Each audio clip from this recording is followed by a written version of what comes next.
আসলে সুখে থাকার জন্য অনেক কিছুর প্রয়োজন হয় না।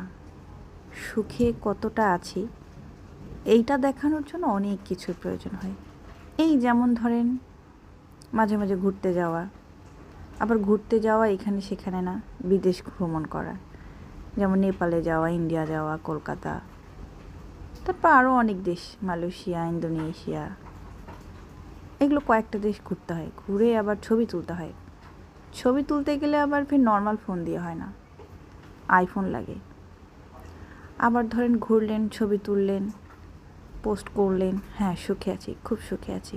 আবার বাসার কথা যদি বলি, সুখে আছি কতটা এটা দেখাতে গেলে আবার ফির এসি লাগে, তারপরে হচ্ছে আপনার দামি দামি পর্দা লাগে, খাট লাগে, তারপরে ধরেন আপনার বিভিন্ন ইলেকট্রিক জিনিস লাগে, এই যেমন oven, micro oven, induction, infrared, দামি ফ্রিজ, বড় একটা ফ্রিজ থাকতে হবে, সেটার সামনে আবার আপনি কোনো কিছু ঢুকালেন, আবার বের করলেন ফ্রিজ থেকে, সেটা ভিডিও তুললেন, ছবি তুললেন, বা নতুন কোনো কিছু আসলো সেটার জন্য আবার ছবি আপনি তুলে পোস্ট করলেন।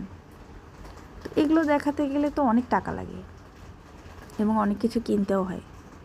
মানে ঘটনা হচ্ছে যে সুখে থাকতে গেলে বেশি কিছুর প্রয়োজন হয় না, কিন্তু সুখে কতটা আছেন এটা দেখাতে গেলে অনেক কিছুর প্রয়োজন হয়। ঘোরাঘুরি বললাম, বাড়ির ফার্নিচার বললাম, বাসার ঘরের কী অবস্থা হবে সেটা বললাম। এবার আসেন খাওয়া দাওয়া।